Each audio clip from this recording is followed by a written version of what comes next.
amigos, queridas amigas, sejam todos bem-vindos. Estamos aqui no Centro Espírita Apóstolos do Bem, da Indaiatuba, São Paulo, dando sequência ao trabalho das palestras virtuais.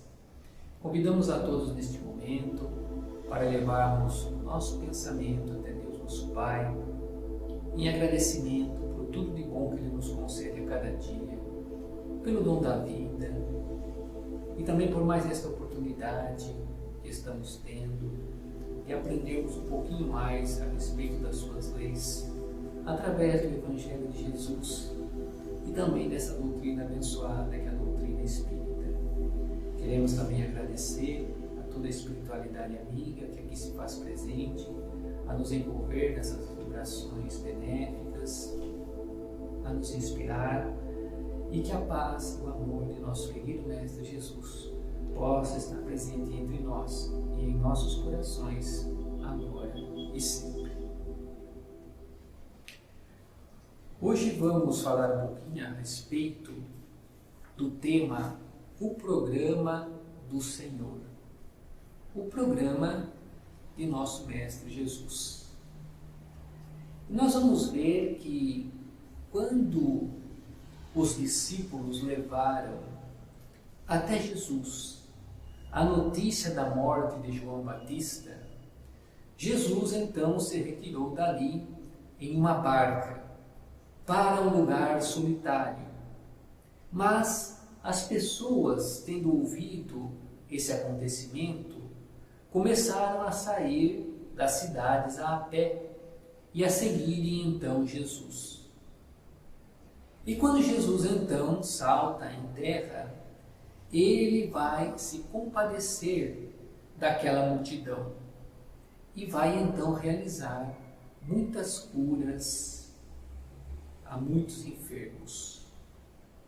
Caindo a tarde, porém, os discípulos dizem ao Mestre que era necessário deixar aquele povo ir, porque eles estavam famintos, eles precisavam comer.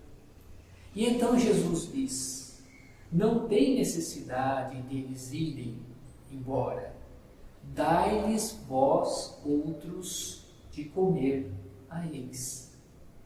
E então nós vamos encontrar nesse livro Pontos e Contos da psicografia de Francisco Cândido Xavier, pelo espírito de Humberto de Campos, o irmão X, uma passagem que vem nos trazer reflexões a respeito desse momento no Cristo e que se intitula, com o nosso tema, O Programa do Senhor.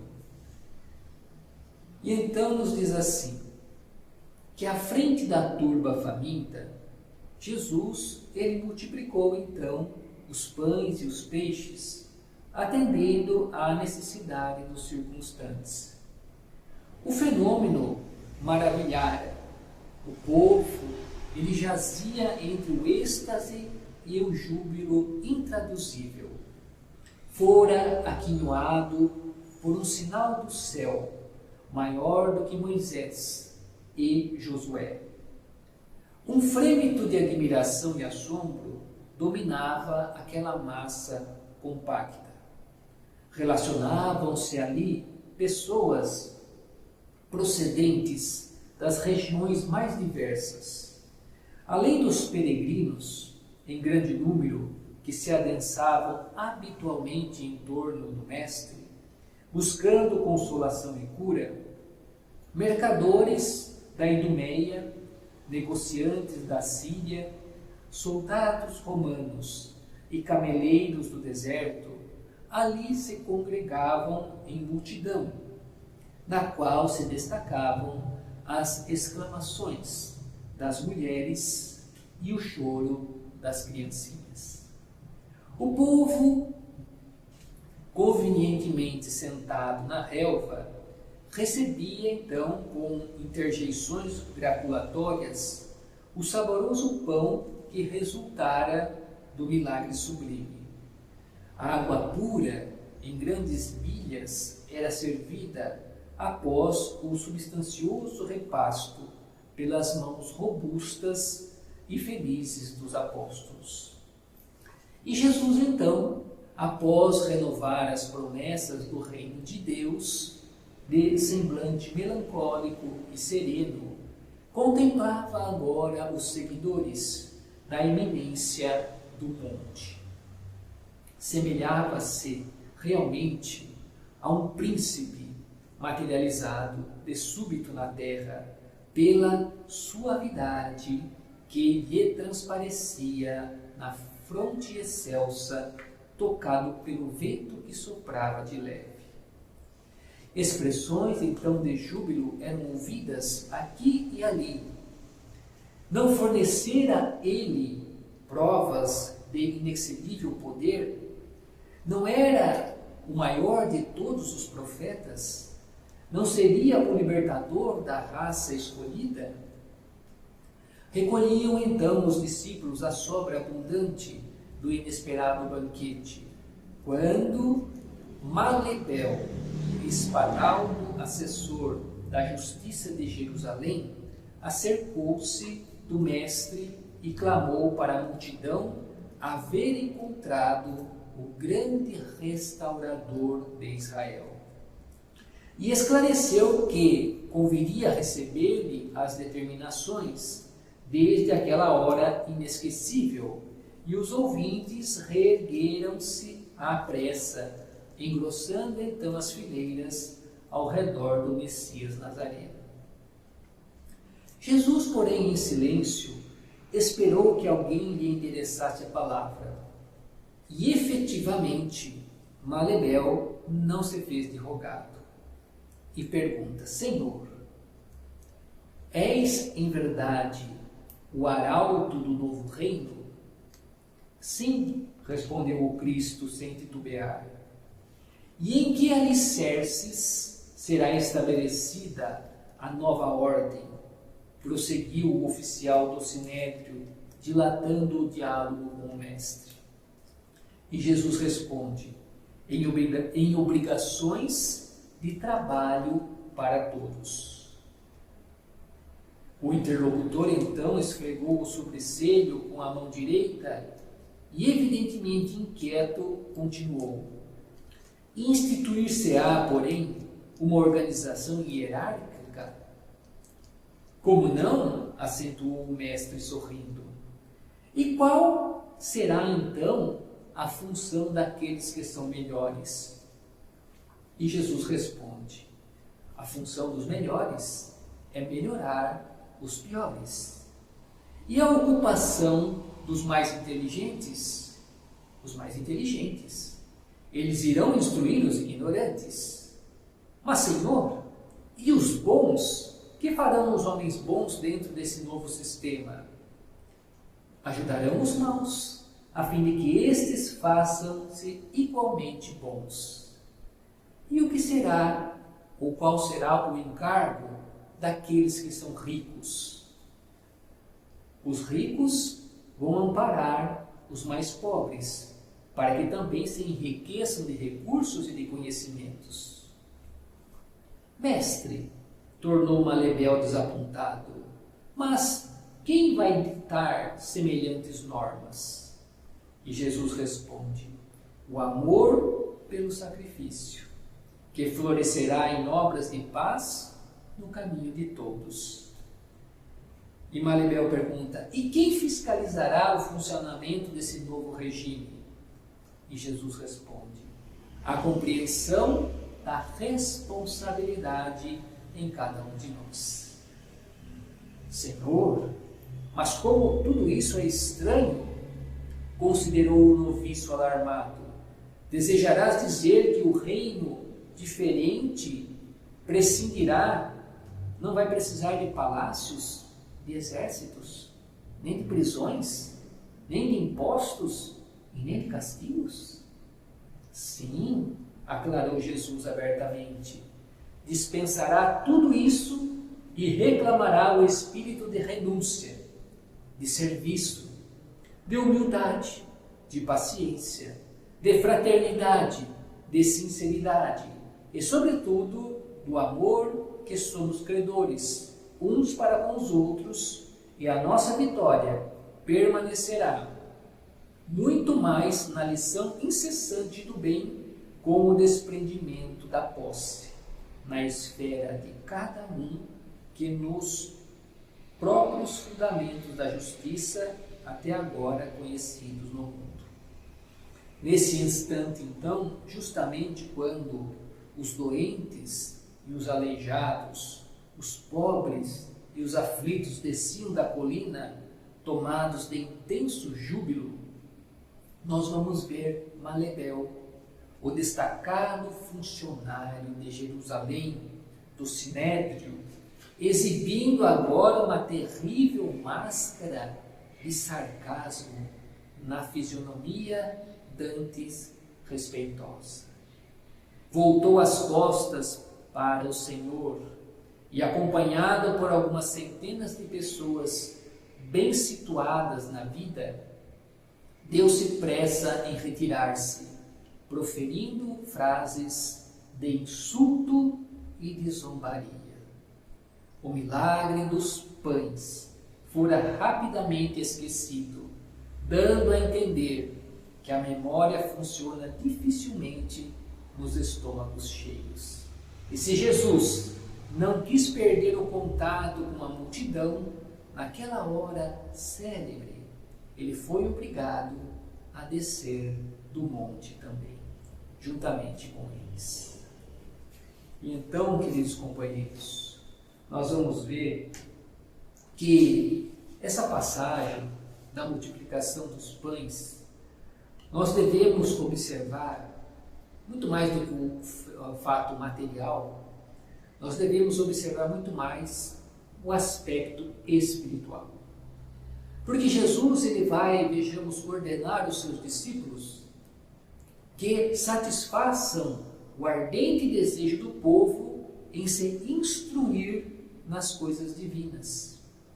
Porque realmente era em busca dessa palavra de Jesus e pelo conforto espiritual pela qual ansiava, é que o povo seguia o Mestre.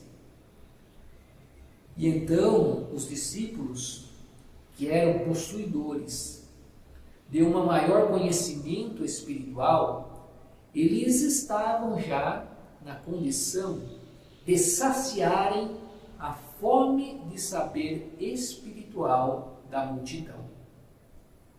Então nós vamos ver que, mandando que os discípulos dessem de comer ao povo, é como se Jesus lhes dissesse: ensinai a todos o que sabeis, e vereis que eles ficarão fartos, ficarão saciados.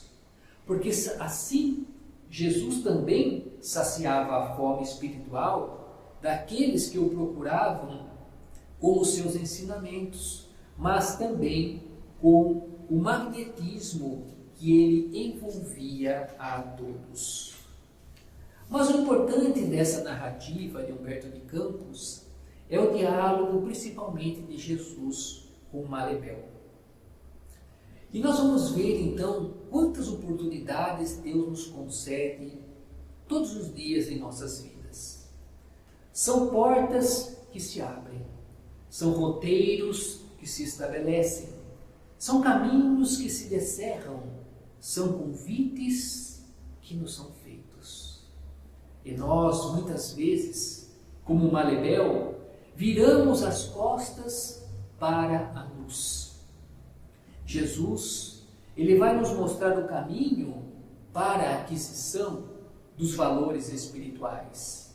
Jesus vai ser o grande arauto, o grande defensor desse novo reino.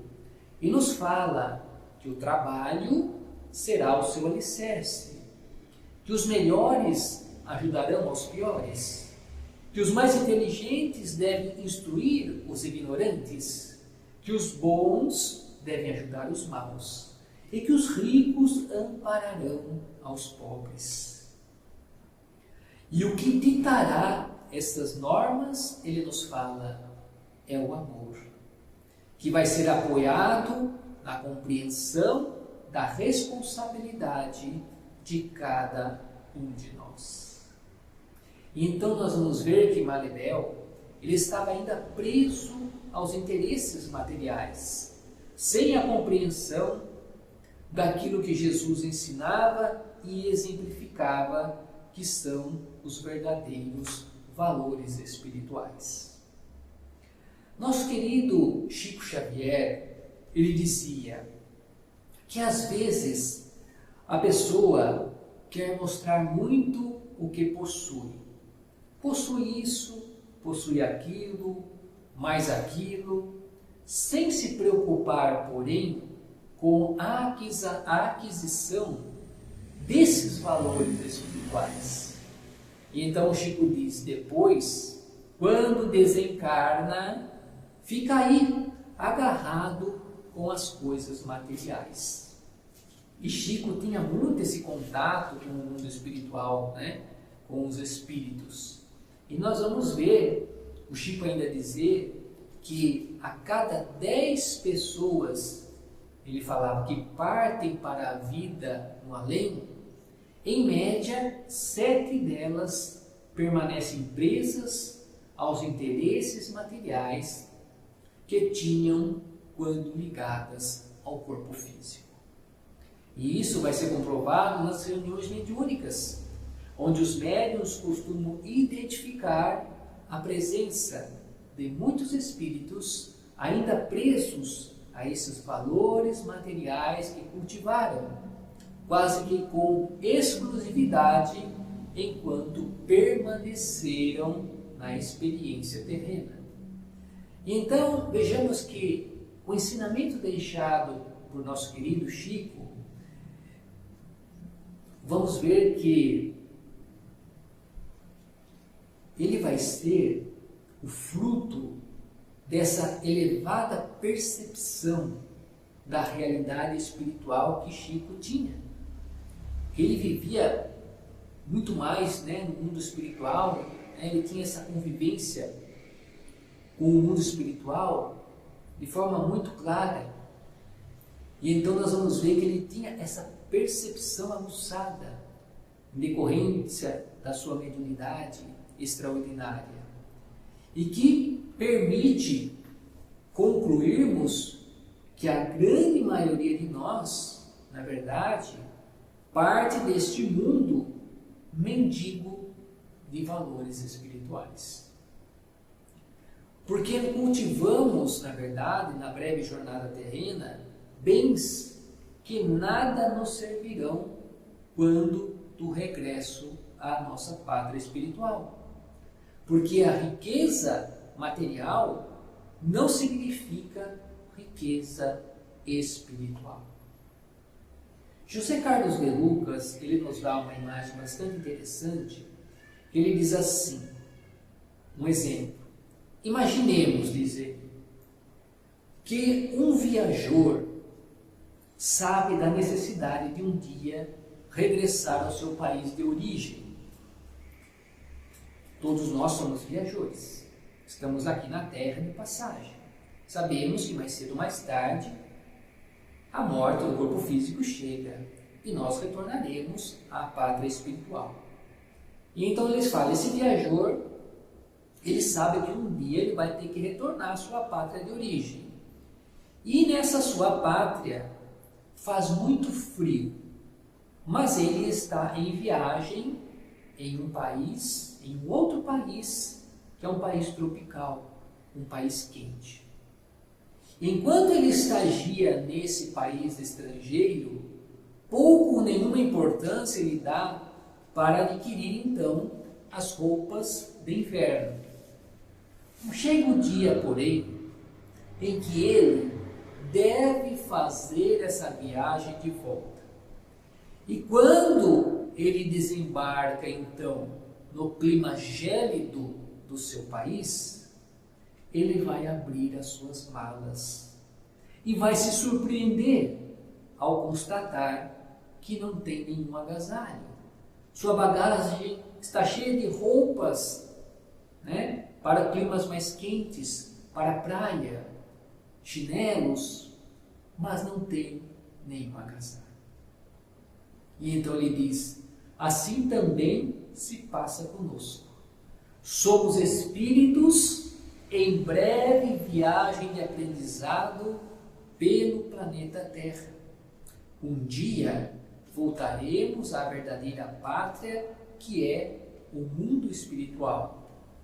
Não viveremos lá com os valores materiais que são cultuados aqui, de forma nenhuma.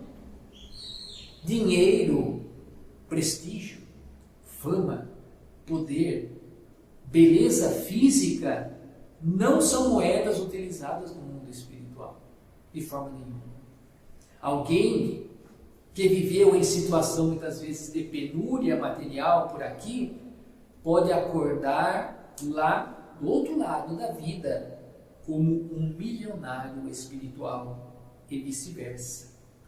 Nós vamos poder ver muito isso nas comunicações que os Espíritos nos dão, mas nós vamos ter um caso que nós vamos encontrar no Evangelho segundo o Espiritismo, de Allan Kardec, no capítulo 2, Meu Reino Não É Deste Mundo, onde na instrução dos Espíritos nós temos o relato de uma rainha, de uma realeza terrena, uma rainha de França, mensagem Havre no ano de 1863, onde essa rainha nos diz assim, para podermos exemplificar.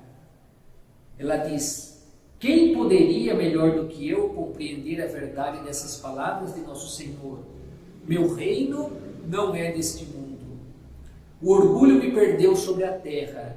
Quem, pois, compreenderia o nada dos reinos do mundo, se eu não compreendesse? O que foi que eu levei comigo da minha realeza terrena? Nada, absolutamente nada. E como para tomar a lição mais terrível, ela não me acompanhou sequer até o túmulo. Rainha eu fui entre os homens, e rainha pensei chegar no reino dos céus. Mas que desilusão! E que humilhação, quando em vez de ser ali recebida como soberana, tive de ver acima de mim, mas muito acima, homens que eu considerava pequeninos e que os desprezava, por não terem nas veias um sangue nobre. Oh, só então compreendi a fatuidade dos homens e das grandezas que tão avidamente buscamos sobre a terra. Para preparar um lugar nesse reino, são necessárias a abnegação, a humildade, a caridade, a benevolência para com todos. Não se pergunta o que fostes, que posição ocupastes, mas o bem que fizestes e as lágrimas que enxugastes. Ó Jesus, dissestes que o teu reino não era deste mundo, porque é necessário sofrer para chegar ao céu. E os degraus do trono não levam até lá. São os caminhos mais penosos da vida, os que conduzem a ele. Procurai, pois, o caminho através de espinhos e abrolhos, e não entre flores. Os homens correm atrás dos bens terrenos, como se os pudessem guardar para sempre. Mas aqui não há ilusões. E logo eles se apercebem de que conquistaram apenas sombras, desprezando os únicos bens sólidos e duráveis, os únicos que lhes aproveitariam na morada celeste, e que eles podiam abrir as portas dessa morada. Tende piedade dos que não ganharam o reino dos céus. Ajudai-os com as vossas preces, porque a prece aproxima o homem do Altíssimo. É o traço de união entre o céu e a terra. Não esqueçais. Olha que depoimento, né, que nós vamos ter no Evangelho dessa personalidade que foi, desse espírito que foi quando encarnado numa rainha. E então é bem isso. E nós vamos ver que assim como muitos dos que hoje por aqui vivem na absoluta miséria, já viveram em outras reencarnações também afortunados.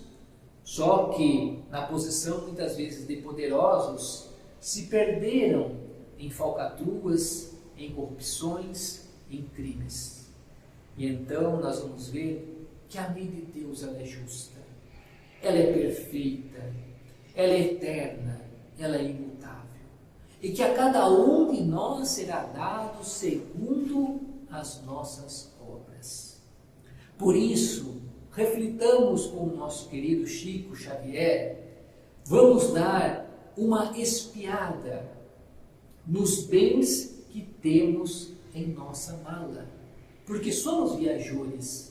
Que bens nós estamos acumulando na nossa mala, para não espiarmos mais tarde com o remorso, na nossa mala vazia de amor e de serviço ao próximo. Porque ninguém escapa à lei divina, ninguém escapa à lei de causa e efeito. E então, queridos amigos, era essa reflexão que nós queríamos trazer neste dia e convido a todos então neste momento para que nós, mais uma vez, elevando o nosso pensamento a Deus, agradeçamos por tudo de bom e que a nossa prece ela possa agora também ser direcionada a todos aqueles nossos irmãos que necessitam, tanto encarnados como desencarnados, em todas as partes do planeta Terra, essa escola abençoada em que nos encontramos em processo de aprendizado e evolução. Que a nossa prece possa chegar até eles, trazendo-lhes a força, a coragem, para poderem buscarem as melhores soluções para os problemas que afligem a nossa alma. E assim então, unidos num só pensamento, queremos dizer: Pai nosso que estais nos céus, santificado seja o vosso nome. Venha a nós o vosso reino, e seja feita a vossa vontade, assim na terra como nos céus. O pão nosso de cada dia dá-nos hoje sempre, Senhor. Perdoai as nossas dívidas, assim como nós perdoamos aos nossos devedores. E não nos deixe cairmos em tentações, mas livrai-nos de todo o mal. Que assim seja. Muito obrigado, Senhor.